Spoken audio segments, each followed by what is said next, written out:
Nama saya Gaby Kania, NIM 2014-730. Saya akan menjelaskan panduan bagaimana untuk membeli komputer dan perangkat mobile.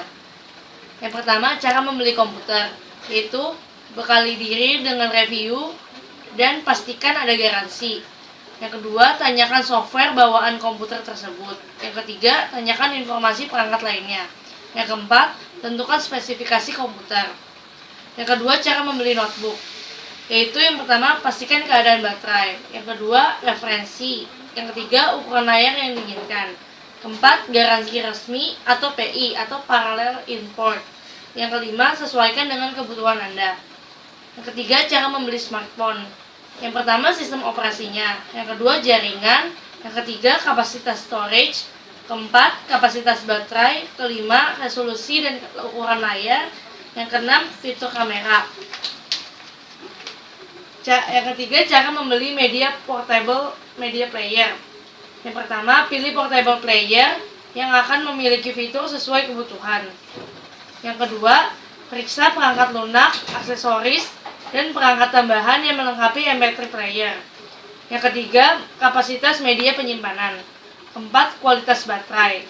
Yang kelima, cek kompatibilitas dengan komputer. Yang keempat, cara membeli kamera digital, yaitu yang pertama, fitur yang tersedia. Yang kedua, tentukan kriteria kualitas kamera. Yang ketiga, kualitas gambar. Yang keempat, kinerja. Kelima, ekosistem. Dan yang keenam, ergonomi dan antarmuka.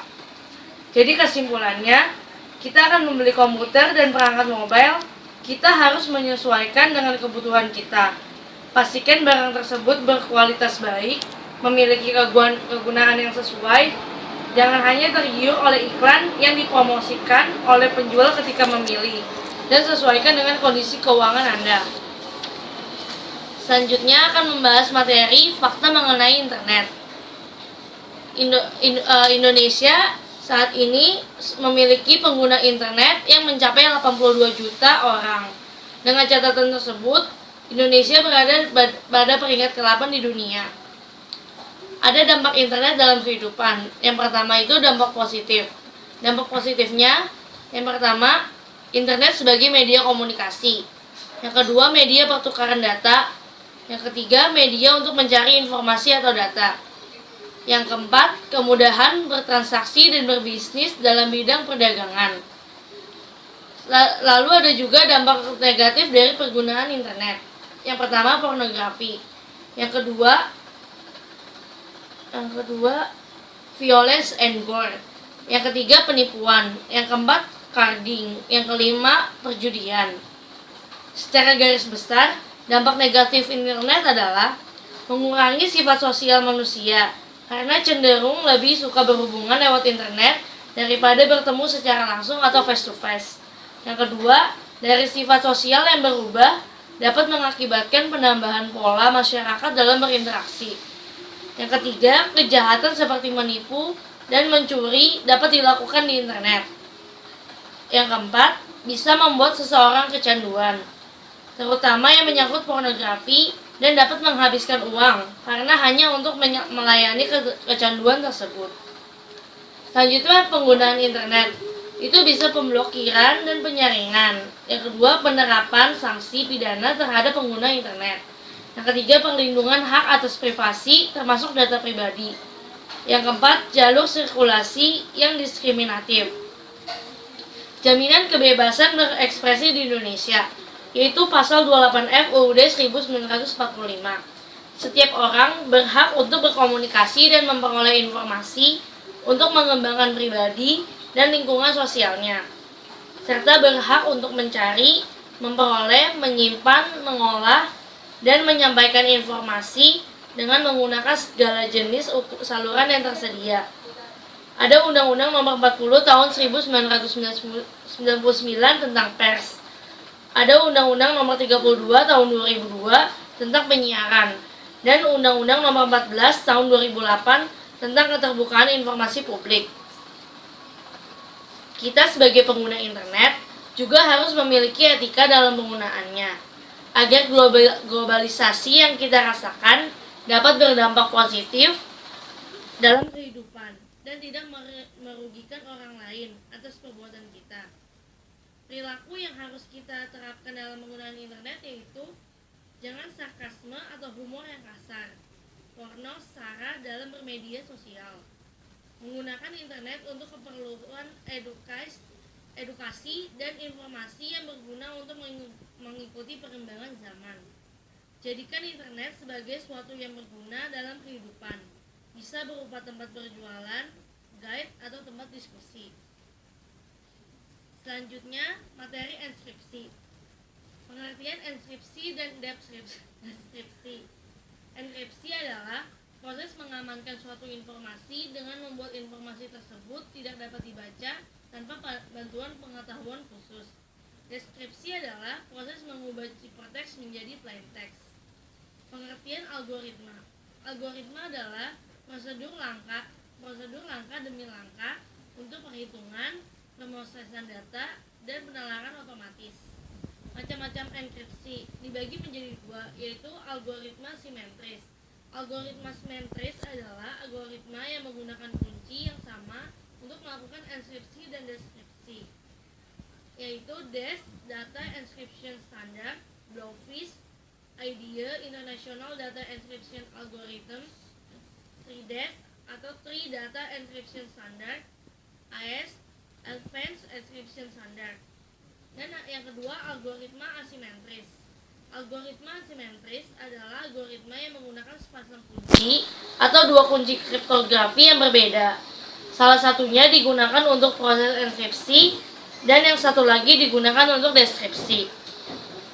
Yang contohnya itu ada digital signature algorithm atau DSE, yang kedua RSE, yang ketiga Diffie-Hellman, yang keempat elliptic curve cryptography. Ini ada keuntungan dan kerugian dari encryption. Kelebihannya yaitu kerahasiaan suatu informasi terjamin. Yang kedua, menyediakan autentikasi dan perlindungan integritas pada algoritma, checksum atau hash. Yang ketiga, menanggulangi penyadapan telepon dan email. Yang keempat, untuk digital signature. Kekurangan dari enkripsi. Yang pertama, penyandian rencana teroris, penyembunyian rekor kriminal oleh seorang penjahat, dan pesan tidak bisa dibaca bila menerima pesan, lupa atau kehilangan kunci. Jadi kesimpulan dari enkripsi adalah enkripsi dapat digunakan untuk tujuan keamanan, tapi teknik lain masih diperlukan untuk membuat komunikasi yang aman, terutama untuk memastikan integritas dan autentikasi dari sebuah pesan. Contohnya digital signature. Penggunaan yang lain yaitu untuk melindungi dari analisis jaringan komputer. Selanjutnya, materi digital communication. Digital communication itu ada email. Email adalah pengiriman pesan-pesan dan file-file melalui jaringan komputer. Email dalam hal bisnis juga mempunyai keuntungan dan kelemahannya. Keuntungan itu mengarsipkan file-file dengan mudah dan disimpan dalam jangka waktu yang lama. Kerugiannya, volume pesan email seringkali menjadi penuh. Text messaging, instant messaging, dan picture atau video messaging. Pesan teks adalah pelayanan pesan nirkabel yang memungkinkan pengguna untuk mengirim dan menerima catatan singkat dari sebuah smartphone atau mobil device lainnya. Pesan instan adalah pelayanan komunikasi langsung yang memberitahukan pengguna ketika satu atau lebih banyak orang yang sedang online dan memungkinkan pengguna untuk bertukar pesan atau dokumen dalam sebuah ruang chatting dengan mereka. Foto atau video pesan adalah pelayanan pesan nirkabel yang memungkinkan pengguna untuk mengirim dan menerima data dan foto-foto itu, seperti halnya pesan singkat dari ponsel atau komputer. Text messaging, video messaging, and instant messaging itu mempunyai keuntungan dan kelebihan juga di bisnis. Keuntungannya dapat meningkatkan kolaborasi dan komunikasi karena pengguna memiliki akses instan ke satu sama lain, bekerja sama dengan rekan-rekan yang terpisah secara geografis. Kerugiannya yaitu meskipun ada kebijakan, terkadang percakapan bisnis sering menyebabkan percakapan pribadi. menyebabkan penurunan yang signifikan dalam hal penting seperti kontak tatap muka dengan rekan kerja, customer, dan mitra bisnis. Digital Voice Communication. Digital Voice Communication adalah komunikasi modern yang digunakan untuk menggantikan telepon seluler untuk bekerja maupun penggunaan di rumah. Digital Voice Communication juga mempunyai keuntungan dan kerugian di dalam hal bisnis. Keuntungannya itu meningkatkan komunikasi dan kolaborasi yang dapat menghasilkan bertambahnya produktivitas dan jumlah tabungan. Kerugiannya, kualitas panggilan mungkin akan berubah saat jaringan banyak digunakan. Selanjutnya ada blog dan wikis. Blog adalah sebuah website informal yang terdiri dari artikel-artikel atau postingan lainnya dalam bentuk diary atau jurnal, biasanya diurutkan berdasarkan catatan waktu. Wiki adalah website kolaboratif yang mengizinkan penggunanya untuk memuat, menambahkan, memodifikasi, atau menghapus suatu isi website dari web browser mereka. Blog dan wikis juga mempunyai keuntungan dan kerugian dalam bisnis. Keuntungannya itu menyediakan akses yang mudah untuk menambah pengetahuan dan pengalaman. Kerugiannya, dalam hal blog, ketika menyumbangkan isi untuk blog, beberapa pekerja menjadi terpikat dengan setiap detail pekerjaan yang ditawarkan. Dalam hal wiki, itu informasi yang ada seringkali salah atau sudah kuno, basi, dan tidak diperbarui secara rutin. Selanjutnya ada online social network, chatroom, and web conference. Online social network adalah sebuah website yang mendorong anggota-anggota dalam komunitas online untuk saling berbagi ide, cerita, foto, musik, dan video dengan anggota lain yang terregistrasi. Chatroom adalah lokasi di dalam internet yang mengizinkan pengguna untuk mengobrol dengan satu sama lain. Web conference mengizinkan 2 orang atau lebih untuk terlibat dalam pertemuan secara online dan mengizinkan peserta-peserta untuk mengakses program dari konten digital seperti dokumen, audio, video selama pertemuan. Online social network, chatroom, dan web conference yaitu mempunyai keuntungan dan kerugian juga dalam hal bisnis. Keuntungannya yaitu menyediakan forum untuk pertemuan pelanggan, pemberi kerja, dan karyawan. Kerugiannya, karyawan-karyawan seringkali terlalu percaya. Ini berarti akibat dari komunikasi digital online dan tidak berinteraksi kepada orang lain dalam cara tersendiri. Kesimpulan dari digital communication yaitu komunikasi digital merupakan bagian besar dari kehidupan pribadi, dari bisnis kita.